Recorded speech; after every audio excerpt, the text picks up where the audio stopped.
বিধানসভা অভিমুখে যে আমাদের নির্দিষ্ট কিছু দাবির ভিত্তিতে যে আন্দোলন রয়েছে, রাজা সুবোধচন্দ্র মল্লিক স্কোয়ার থেকে SN ব্যানার্জি রাস্তা হয়ে বিধানসভার অভিমুখে যে যাত্রা, সেই সম্পর্কে কিছু কথা বলবো। আমাদের মধ্যে রয়েছেন উত্তরবঙ্গের মাননীয় ফণীভূষণ সাহা, মেদিনীপুরের সত্যব্রত জানা, মালদার পঙ্কজ রায়, বাঁকুড়ার রাজীব হাসদা, মেদিনীপুরের অভিজিৎ করণ এবং আমি হুগলি জেলা থেকে বিলং করি।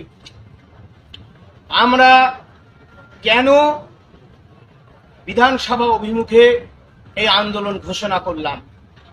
আপনারা জানেন, দীর্ঘ সময় পাওয়ার পরেও রাজ্য সরকার সুপ্রিম কোর্টে কারা দুর্নীতির সুবিধা পেয়ে চাকরিটা নিয়েছিল আর কারা সৎভাবে চাকরি পেয়েছিল, অর্থাৎ কারা যোগ্য কারা অযোগ্য, সেই তালিকা আজও দেয়নি।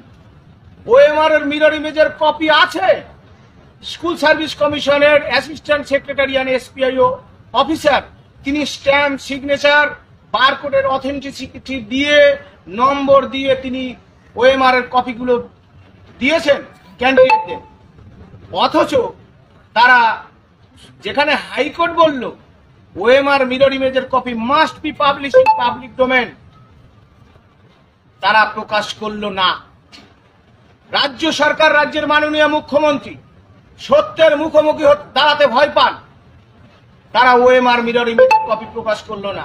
এই OMR মিরর ইমেজের কপি প্রকাশ করলে তার মধ্যেই রয়েছে যোগ্য অযোগ্যের তালিকা। গত 3রা এপ্রিল 2025 সুপ্রিম কোর্ট রায় দিয়েছে, ফেস সিলেকশন বলেছে not found to be specifically tainted, আর যারা ডিজেবল আছে তাদের ফ্রেশ সিলেকশন করতে হবে। কিন্তু এই রাজ্য সরকার এতটাই ফন্দিবাজ, এতটাই ছল চাতুরি, মিথ্যাবাজ, একটা মিথ্যাবাদী রাজ্য সরকার, সেই ফ্রেশ সিলেকশনকে MA ফাইল করে লিখে নিয়ে আসলো ফ্রেশ রিক্রুটমেন্ট। কি নোটিশ দিল? যে জগা খিচুড়ি করে দিল। SSC 2016 প্যানেলের মামলার কে কেন্দ্র করে এই যে রিক্রুটমেন্ট বা ফ্রেশ সিলেকশনের কথা বলা হয়েছে, সেখানে তিনি কি করলেন? সবাইকে ঘেটে দিলেন।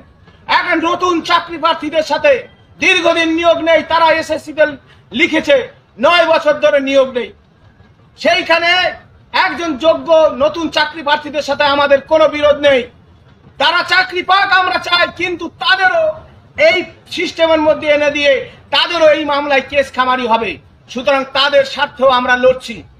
সেই যে বেআইনি নোটিশ এবং গেজেট অবিলম্বে প্রত্যাহার করতে হবে।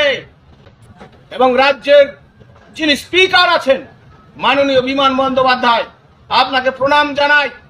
জরুরি অধিবেশন ডেকে এই যে জ্বলন্ত সমস্যা, বাংলার যোগ্য শিক্ষকদের চাকরি চলে গেছে, রাজ্যের মুখ্যমন্ত্রী সংবিধানকে শপথ নিয়েছে, আর্টিকেল 40 এবং 16 ডিসক্রিমিনেশন, তিনি শপথ নিয়েছিল যে আমি কারো ভেদভাব করব না, আমার চিন্তায় কোনো মুসলমান প্রতারিত হবে না, কোনো আদিবাসী প্রতারিত হবে না, কোনো তপশিলি প্রতারিত হবে না, কোনো সাধারণ প্রতারিত হবে না, কোনো নমশূদ্র প্রতারিত হবে না।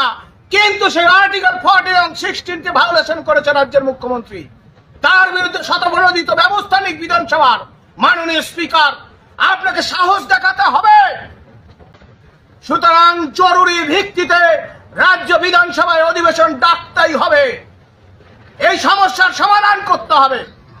পৃথিবীর ইতিহাসে এমন এত বড় দুর্নীতি কোনোদিন ঘটেনি।